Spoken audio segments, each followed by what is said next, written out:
Students, कैसे हैं आप सब। सूरदास के पद के दूसरे भाग में आपका स्वागत है। अब हम सूरदास का तीसरा पद पढ़ेंगे। हमारे हरि हारिल की लकड़ी, मन करम वचन नंद नंदन उर यह दृढ़ करी पकड़ी, जागत सोवत स्वप्न दिवस निसी कान्हे कान्हे जकरी, सुनत जोग लागत है ऐसो जो करऊ ककरी, सूसो व्याधि हमको ले आए देखी सुनी न करी, यह तो सूर तिन्ही ले सौंपो जिनके मन चक्री।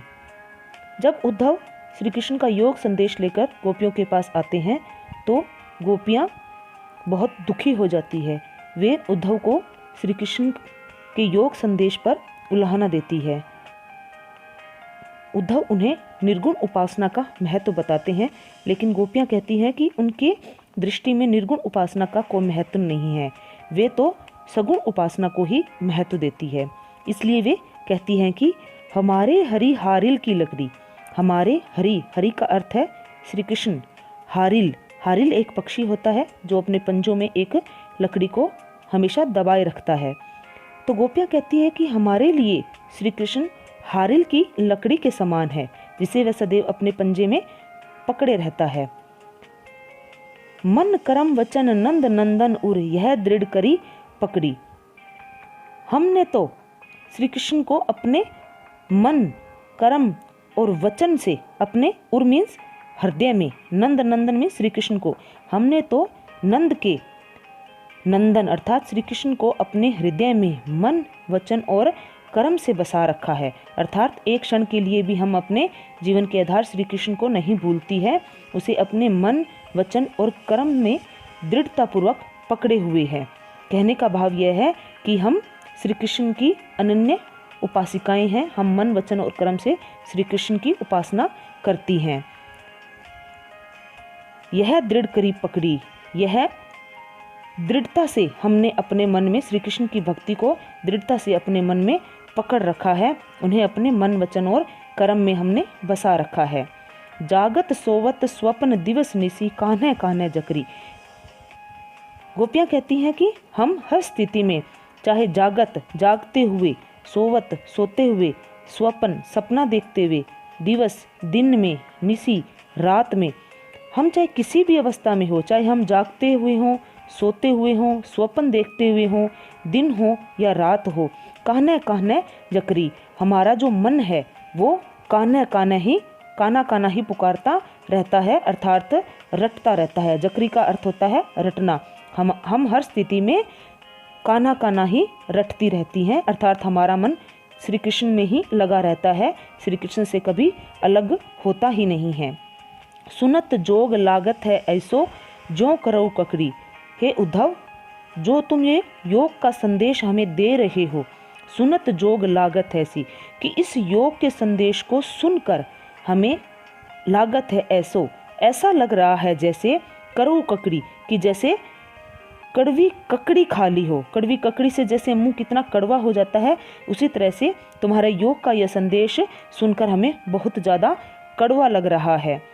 सूसो व्याधि हमको ले आए देखी सुनी न करी, सू तो ये तुम कौन सी व्याधि, व्याधि का अर्थ होता है बीमारी, ये तुम कौन सी बीमारी हमारे पास ले आए हो, हमको ले आए, अर्थात तुम हमारे लिए ये ऐसी कौन सी बीमारी ले आए हो, देखी सुनी न करी, जो हमने ना कभी पहले देखी है, ना इसके बारे में हमने कभी सुना है, और ना ही इसे हमने कभी व्यवहार में लाकर देखा है।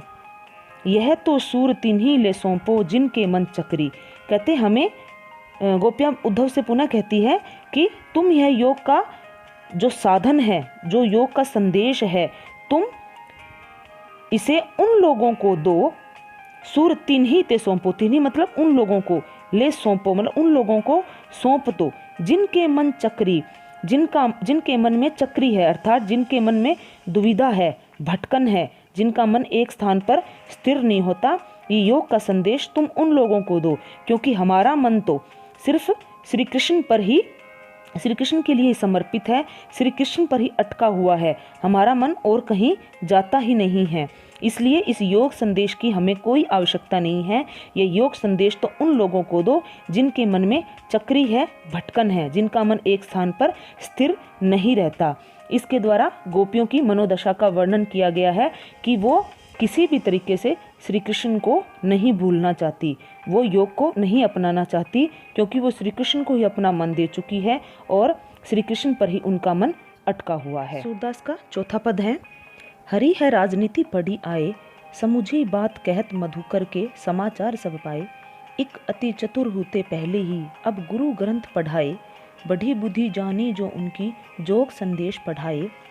उधो भले लोग आगे के पर हित डोलत धाए, अब अपने मन फेर पाहिए चलत जू होते चुराए।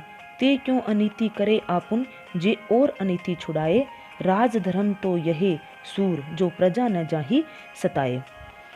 अब गोपियां उद्धव को कहती हैं कि हे उद्धव, अब तो हरि ने राजनीति पढ़ ली है। हरि अर्थात श्री कृष्ण, अब तो वो मथुरा के राजा हो गए हैं, अब उन्हें राजनीति पढ़ ली है। समुझी बात कहत मधुकर के समाचार सब पाई। गोपियां अब आपस में बात करती हुई कहती है कि हे सखी, अब तो वे पूर्ण रूप से, श्री कृष्ण है वो पूर्ण रूप से राजनीतिज्ञ हो गए हैं। यह मधुकर, यहाँ मधुकर उद्धव को कहा गया है, यहाँ उद्धव को भौरे के रूप में उन्होंने प्रकट किया है कि यह मधुकर हमें जो समाचार दे रहा है, क्या तुम उसे समझती हो? क्या अर्थात क्या तुम्हें वो समझ में आ रहा है? एक तो अति चातुर होते पहले ही अब गुरु ग्रंथ पढ़ाए। एक तो श्री कृष्ण पहले से ही बहुत चतुर थे, अब तो उन्हें गुरु ने उन्हें राजनीति के ग्रंथ भी पढ़ा दिए हैं, अर्थात वो पहले से ही बहुत चतुर थे और उनकी बुद्धि बहुत बड़ी थी, विशाल थी, लेकिन अब तो उन्होंने गुरु से राजनीति के ग्रंथ भी पढ़ लिए हैं, तो वे और भी ज़्यादा चतुर हो गए हैं। बड़ी बुद्धि जानी जो उनकी जोग संदेश पठाए, कि उनकी बुद्धि तो बहुत बढ़ चुकी है, बड़ी अर्थात बहुत विशाल हो चुकी है। जोग संदेश पढ़ाए, इस बात का अनुमान तो इसी बात से भी लगाया जा सकता है कि वो हमारे लिए जोग संदेश अर्थात योग का संदेश भेज रहे हैं। इस बात से गोपियों के कहने का भाव यह है कि श्री कृष्ण पहले से ही बुद्धिमान थे, अब राजनीति पढ़कर तो और भी चालाक हो गए हैं, क्योंकि वो अब हम जैसी युवतियों के लिए योग का संदेश भेज रहे हैं, जो कि हमारे लिए बिल्कुल भी उचित नहीं है। उद्धव भले लोग आगे के पर हित डोलत धाए। हे उद्धव, पुराने समय में, पुराने जमाने में सज्जन लोग, भले लोग जो होते थे, वो दूसरों की भलाई के लिए प्रयास करते थे। पर हित डोलत ढाए, जो दूसरों की भलाई के लिए ही इधर से उधर जाते थे और दूसरों की भलाई का ही कार्य करते थे। लेकिन आज के लोग तो जो है, आज के सज्जन लोग हैं, वो दूसरों को दुख देने के लिए पर हित डोलत धाए यहाँ तक दौड़ते हुए चले आते हैं। अब अपने मन फेर पाहिए चलत जूहुते चुराए। हे उद्धव, अब हम तो सिर्फ एक ही बात चाहती है, अब अपने मन फेर पाइए, कि अब हम अपना मन, अपना हृदय फेर पाइए, मतलब फिर से प्राप्त करना चाहती हैं। चलत जो होते चुराए, जो श्री कृष्ण यहाँ से मथुरा जाते वक्त हमसे चुरा कर ले गए थे, अर्थात यहाँ से मथुरा जाते वक्त श्री कृष्ण को हमने अपना जो हृदय दान में दिया था, प्रेम से भरा हुआ हृदय जो हमने उनको दिया था, वो हृदय हम अपना वापस पाना चाहते हैं। ते क्यों अनीति करे आपुन जे और अनीति छुड़ाए। अब गोपियाँ कहती हैं कि श्री कृष्ण जो है वो दूसरों के अनीतिपूर्ण, अन्यायपूर्ण कार्यों को स्वयं ही छुड़ाते फिरते हैं, अर्थात दूसरों से अन्यायपूर्ण कार्य न करने की वो चेष्टा करते हैं। जे और अनीति छुड़ाए, और वो हमारे ऊपर ही ये अन्यायपूर्ण कार्रवाई कर रहे हैं, अर्थात वो हमें ही योग का संदेश दे रहे हैं, हमारे प्रेम रूपी हृदय को ठुकरा कर हमें योग का संदेश दे रहे हैं। तो दूसरों को तो वो अनीतिपूर्ण कार्य करने से रोकते हैं और खुद ही हमारे ऊपर यह अनीतिपूर्ण कार्य कर रहे हैं। राज धर्म तो यह सूर जो प्रजा न जाही सताए। सूरदास जी ने बताया कि गोपियां अब उद्धव से कहती है कि राजा का धर्म तो प्रजा की भलाई करना होता है, जो प्रजा को न सताए वही राजा होता है। लेकिन यहाँ तो श्री कृष्ण है वो हमें ही दुख दे रहे हैं, हम भी तो उनकी प्रजा है। कहने का भाव यह है कि श्री कृष्ण राजा होकर हम गोपियों के सारे सुख चैन, हमारे हृदय का प्रेम छीन कर हमें दुखी कर रहे हैं और हमें योग अपनाने को कह रहे हैं। यह तो एक राजा का धर्म नहीं है।